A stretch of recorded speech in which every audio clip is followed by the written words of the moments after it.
kita akan langsung coba tanyakan kepada yang penggiat. Waduh, kita dirimu dibilang apa sih? Konsletor cuma. Iya lupa. Jadi konsletor. Jadi sampai detik ini masih belum tahu arahnya akan kemana, kebijakannya mau seperti apa, dan teman-teman sudah ngantri ya, sudah Iya, nunggu. mereka kan sudah antusias. Bayangkan mereka harus sudah dipulangkan, yang daftar Balik lebih lagi, dulu itu ya. mereka dipulangkan ke rumah masing-masing. Ingat nggak? Sampai mereka bikin video nangis-nangis ngomong ke Pak Jokowi, yang sebenarnya saya juga nggak tahu kenapa mereka sambat ke Pak Jokowi ya kan. Tapi ya saya tidak menyalahkan, karena itu yang bisa mereka lakukan minimal kan. Nah,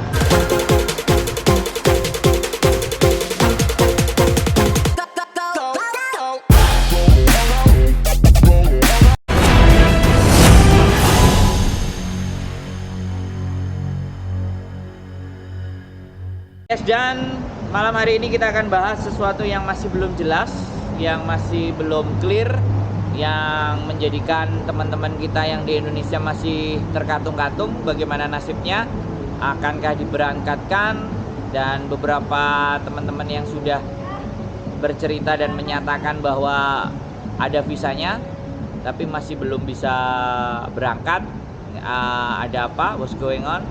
Apa yang terjadi?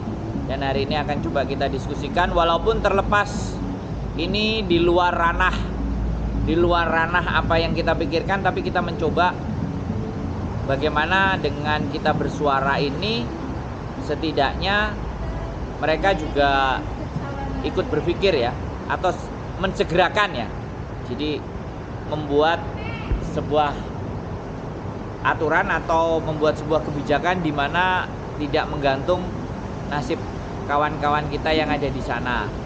Terlepas aturan dan undang-undang yang nggak ngerti jeluntrungannya atau saya nggak paham, kita akan langsung coba tanyakan kepada yang penggiat. Waduh, kita dirimu dibilang apa sih? konsletor cuma. Iya lupa. Jadi konsletor. Jadi dibilang, aku kok jadi pelo ya. Wong sudah jelas ya, kita tanyakan kepada yang konsletor. Iki urusannya piye Mbak Bro? Koncone arek-arek iki padha nggak budal gara-gara aturan piye, terus menerima laporan ada anak diberikan informasi disodorin kur karena baru bingung wedi gopo gorong gudang nang kono enek masalah apa ora, wis kena tanggungan utang dadine mundur piye. Nah, kemarin saya sudah sempat live membahas ini juga ya sedikit. Nah, sebenarnya kan di saat saya live suaranya memang agak putus-putus. Nah, kali ini saya dan Mas Andro akan melakukan podcast ini membahas tentang yang biaya 40 juta atau 42 juta itu untuk Hong Kong ya, maksimumnya itu Hong Kong yang paling tinggi ya. Sementara untuk Taiwan sendiri itu 38 juta. Itu adalah asal Pulau Jawa. Terus untuk biaya luar Jawa itu 40 juta. Nah, sementara untuk Taiwan yang bagian pekerja perorangan itu 27 juta dan 28 juta untuk luar Jawa. Dan untuk Hong Kong ini adalah pemberi kerja perorangan ya. Negara Hong Kong 42 juta dan 44 juta itu untuk PMI di luar Jawa. Jepang 42 juta bagi CPMI yang belum memiliki basic bahasa Jepang dan skill. Sementara 26 juta bagi CPMI yang telah memiliki sertifikat. 22 juta bagi CPMI yang memiliki sertifikat bahasa Jepang N4. Nah, Korea Selatan 32 juta asal Jawa, 34 juta di luar Pulau Jawa. Nah, sejauh ini ya masalah CPMI pembiayaan kita untuk yang paling tinggi rata-rata itu justru yang formal ya kan.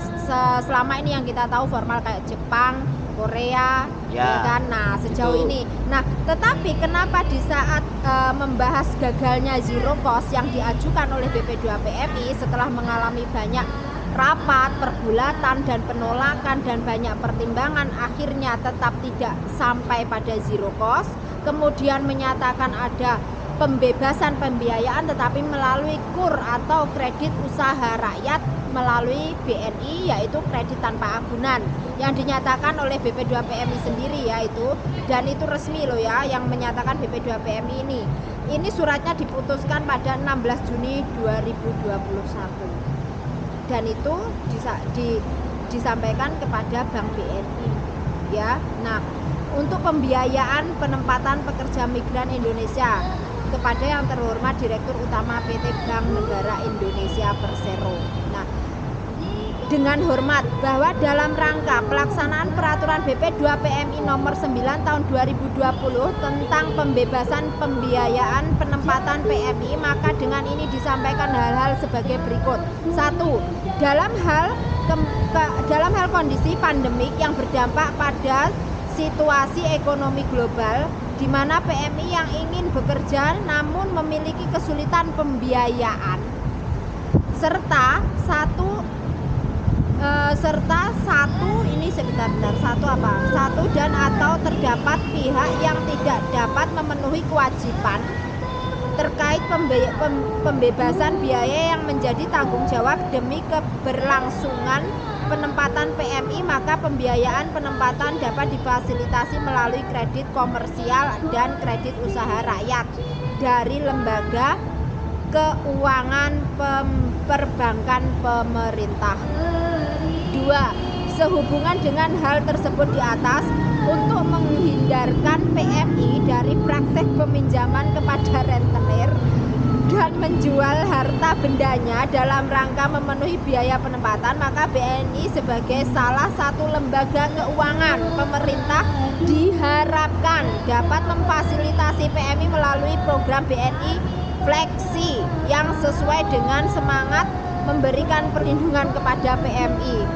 Ketiga, oleh karenanya bersama dengan ini disampaikan besaran pembiayaan penempatan PMI pada pemberi kerja perseorangan maupun pemberi kerja berbadan hukum untuk Taiwan, Hong Kong, SAR, Jepang, dan skema G2G Korea Selatan sebagai dasar dalam pemberian KUR PMI. Demikian, atas perhatiannya kerjasamanya kami ucapkan terima kasih Kepala BP2PMI Beni Ramdhani.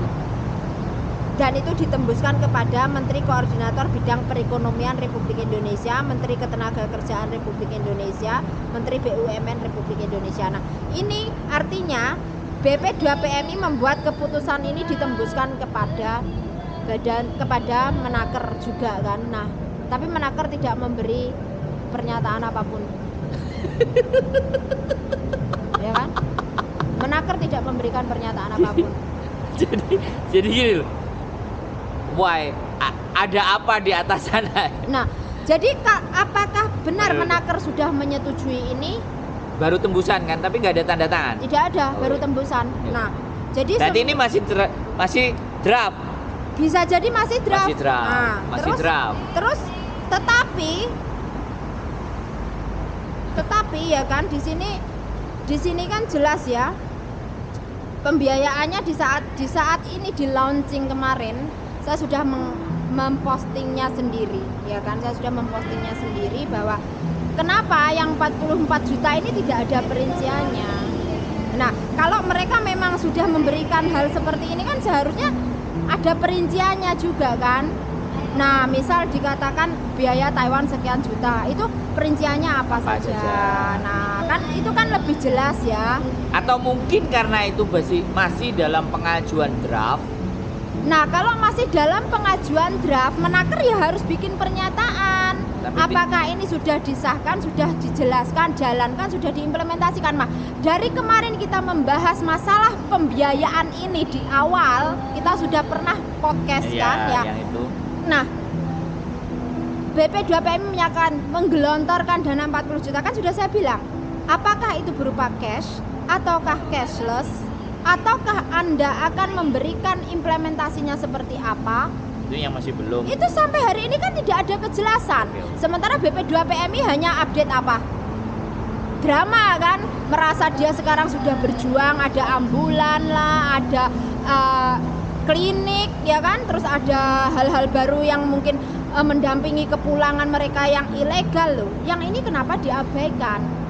Padahal ini penting ya. Ini penting. Karena sudah ada antri. Sudah antrian itu sudah stuck sejak 2019 akhir tahun.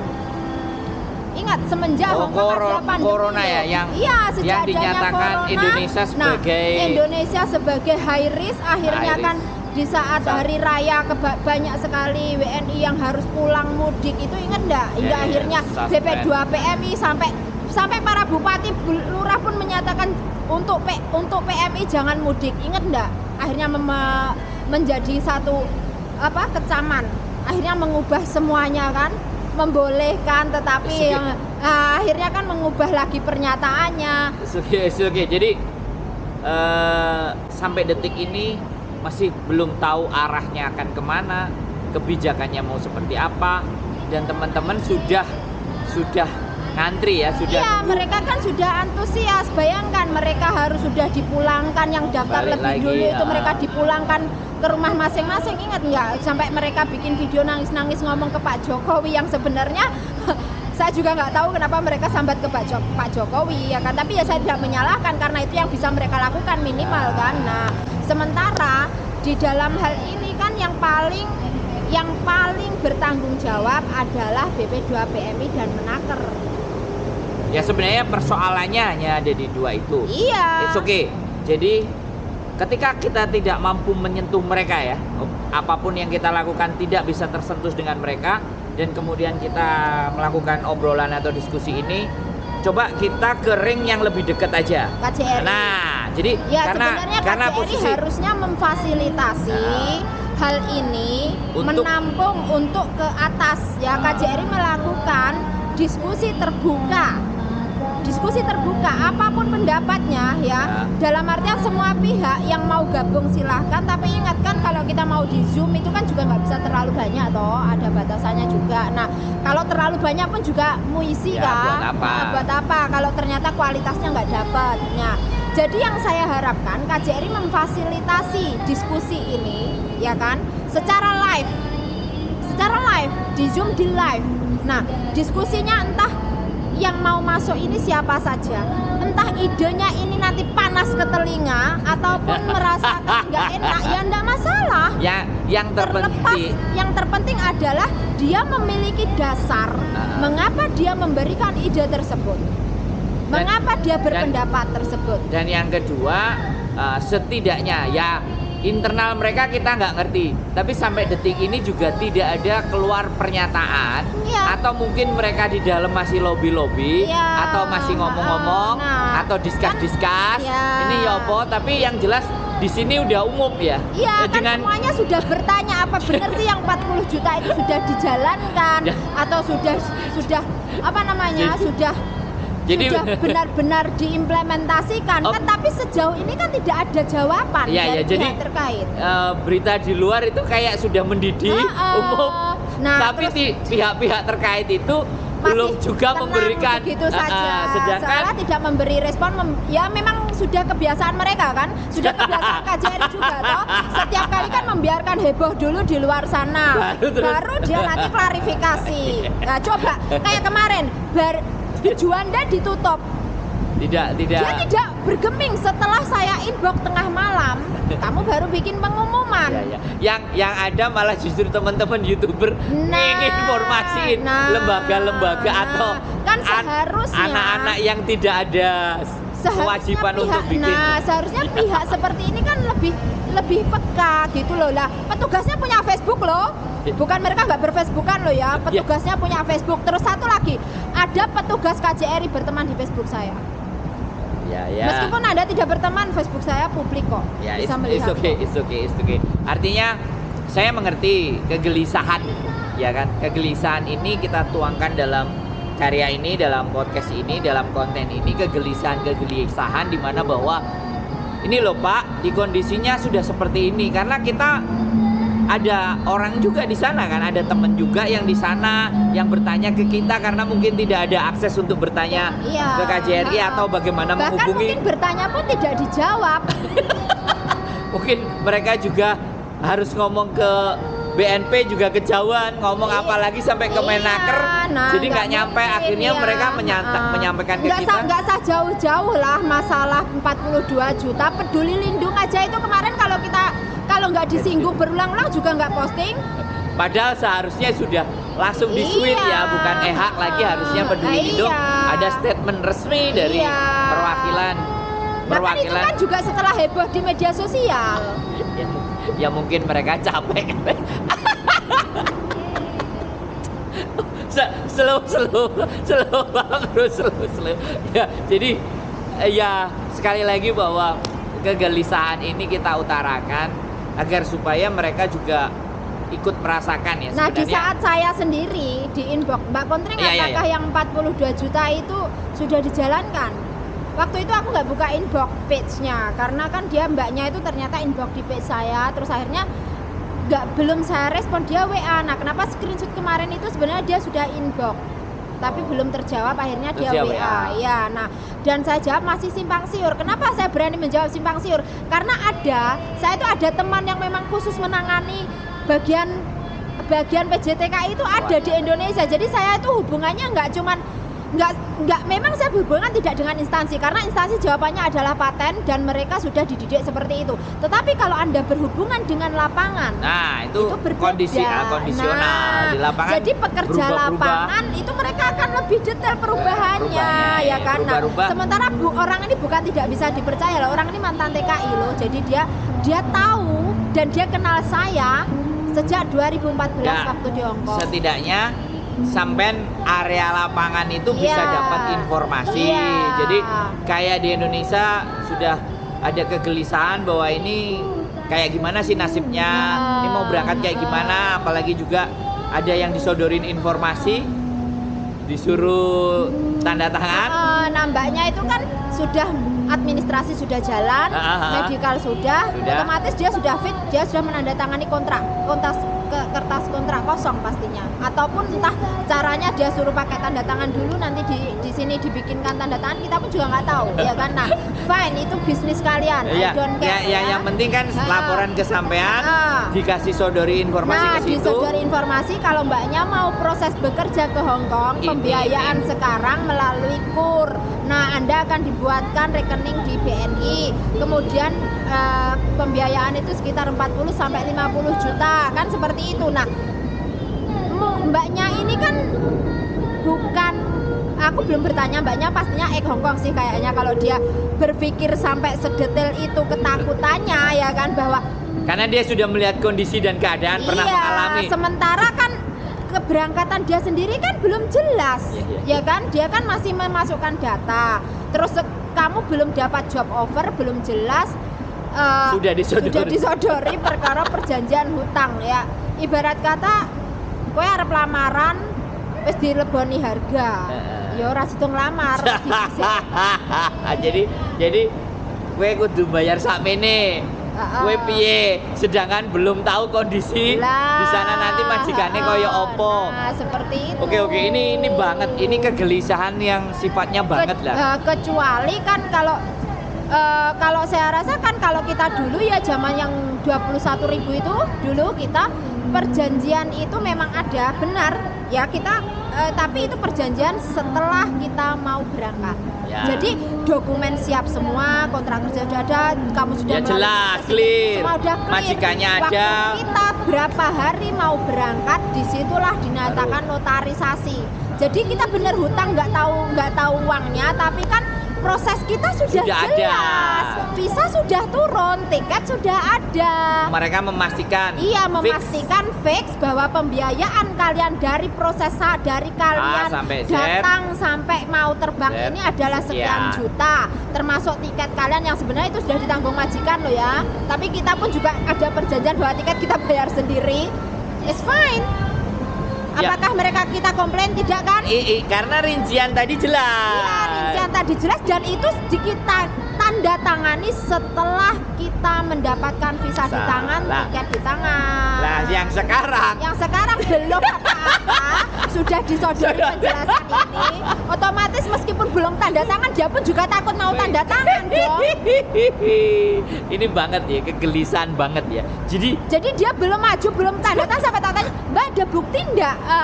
Apa itu foto atau apa? Perjanjian utangnya. Belum, saya belum sempat mau setuju, saya sudah mundur duluan. Nah, kan jadi dia sudah mengalami ketakutan terlebih dahulu karena ya memang dari pihak BP2PMI sendiri seperti yang saya sampaikan tadi. I know. Tidak ada penjelasan, Menaker ya nggak ada pernyataan, KJRI juga tidak membuat formasi untuk mengarah ke sana memberikan menjadi jembatan ya. Kan saat ini kalau dibilang yang paling vokal hanya BMI Hong Kong ya, yang masih paling mempunyai kesempatan untuk vokal. Nah, KJRI Hong Kong juga mempunyai kesempatan bisa menjadi satu perwakilan terbaik loh sebenarnya. Kalau mau bekerja lebih keras ya kan, kalau dapat penghargaan juga KJRI Hong Kong loh, bukan kontreng loh ya. Kontreng hanya konsulator aja ya. Nah, kontreng kan nggak dapat apa-apa. Nah, ini kalau KJRI mau bekerja lebih keras, yang dapat penghargaan siapa? Oke. KJRI Hong Kong. Oke, jadi hal yang kritis, hal yang kita gelisahkan terhadap bagaimana nasibnya teman-teman. Padahal sebenarnya dan satu lagi, kalau mereka mau membuka diskusi publik ini jangan hanya yang sepihak saja. Terus kalau memberikan giliran bertanya atau memberikan opini atau apa ya, semuanya harus rata. Jadi jangan sudah di belakang bikin drama dulu, skenario dulu, nanti kamu dulu, ya jangan seperti itu. Karena itu bukan rahasia umum, semua sudah tahu hal seperti itu. Nah, jadi ini yang memang harus lebih hilangkan subjektifnya, lebihlah kepada objektifnya, ya. Kenapa aku sampai katakan setiap kali ada pertemuan Mbak Kontreng nggak ikut, males? Karena saya nggak diberi kesempatan ngomong, buat apa? Kalaupun nanti diberi kesempatan ngomong ya udah kita ngomong di sini aja lah. Makanya kan kita ngomong sudah, di sini aja. Makanya aku butuh tempat sampah ya, sini sampahnya. Yes, tak terima sampahmu karena sampahmu sampah yang membuat orang jadi berpikir lebih luas, lebih lebar. It's okay.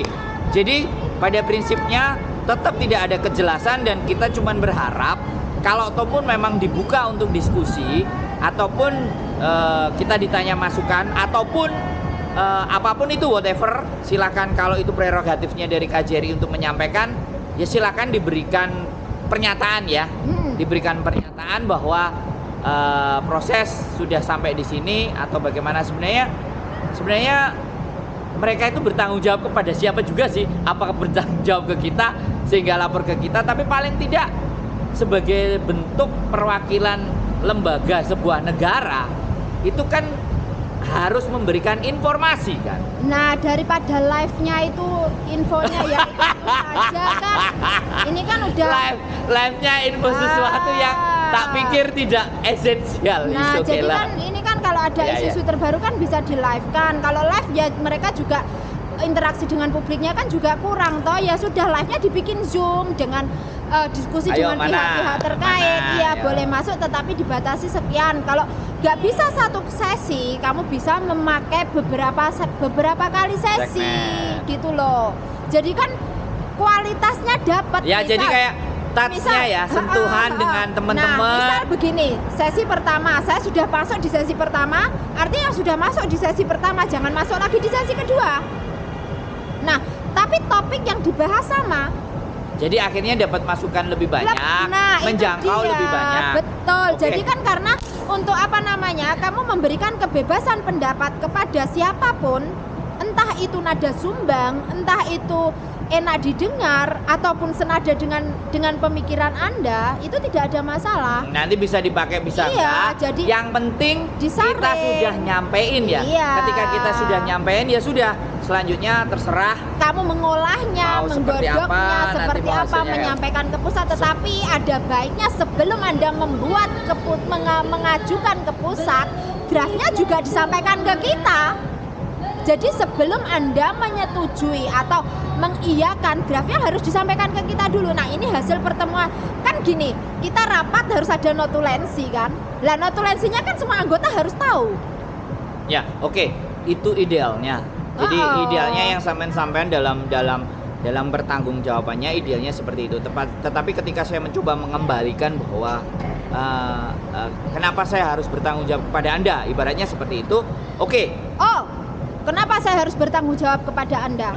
Karena Anda ditunjuk sebagai lembaga negara di Hong Kong yang ngurusin kita, mengurusi semua kepentingan secara diplomasi maupun administratif, hukum dan perundang-undangan dan perlindungan keseluruhan kepentingan WNI terlepas mereka statusnya apa.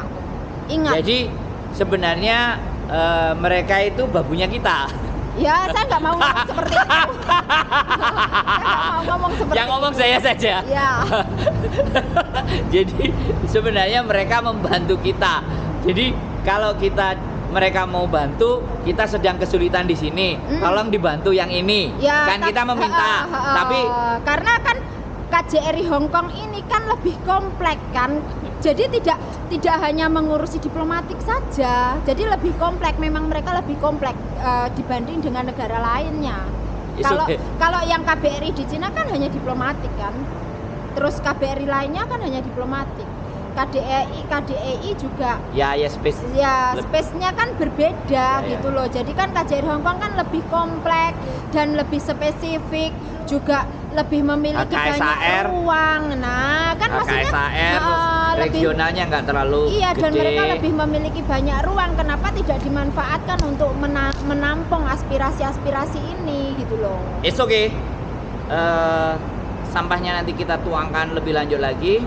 Untuk diskusi kita kali ini bahwa tolong bapak-bapak yang ada di sana, ibu-ibu yang berbaju batik, yang setidaknya terhormat, ya kami bukanlah siapa-siapa, tapi kita hanya bersuara, kita hanya berbicara, boleh didengar, boleh tidak, tapi yang jelas kami sudah sampaikan. Ya mudah-mudahan Anda-Anda yang ada di sana diberikan kesehatan sehingga punya kekuatan, punya hati nurani, punya cara berpikir bahwa teman-teman kita di Indonesia sudah menunggu apa yang akan Anda hasilkan, apa yang ingin Anda sampaikan ke atasan Anda atau seperti apa. Teman-teman kami menunggu. Nasibnya semakin hari masih nggak jelas. Itu aja ya. Jadi saya menyampaikan secara terhormat, saya terlepas siapapun ceritanya ya. Ya, karena kalau kita akan bahas diskusi hal ini terus, yang terjadi tapi terus ada juga gini kan, kemarin ada yang komentar bahwa meskipun mereka ditakut-takuti dengan hutang, tetap mereka berangkat. Karena itu kan sudah pernah saya bilang di podcast pertama, Anda tidak sedang memberikan pilihan, tetapi Anda memberikan pilihan yang sudah mentok dan tidak punya pilihan lain, ya kan? Jadi tidak memberikan pilihan. Jadi Anda hanya menginginkan warga Anda bekerja ke luar negeri. Selebihnya nggak ada. Siap. Jadi pokoknya ya mau Anda kasih pembiayaan 100 juta ya mereka mau berangkat karena memang tujuan mereka cari penghasilan tetap, ya kan? Karena merasa di negara sendiri dia nggak bisa menghasilkan nilai. Akhirnya dia berpikir. Jadi yang diharapkan kan kalau kamu mau memberikan kejelasan. Lah kemarin 15 juta saja itu rinciannya sudah bisa jelas, masa yang 40 juta nggak jelas? Oke Mbak, saya tahu, tapi erosi tahu. Ya, tapi sampahnya sedikit terbuang kan. Nanti kita buang lagi di episode berikutnya ya. Iya. Oke, terima kasih Mbak Kontreng sudah memberikan segala sesuatunya. Mudah-mudahan apa yang kita lakukan ada value, ada nilai. Kalau ataupun tidak dinilai sama mereka, kita sudah berusaha berjuang untuk bersuara. Setidaknya itu. Sekali lagi terima kasih dari saya. Tetap sehat ya Mbak, tetap konslet ya, jangan jadi waras ya. Nanti kalau sampean waras, teman-teman tidak bisa bertanya sesuatu yang lebih jelas buat teman-teman. Terima kasih dan selamat malam.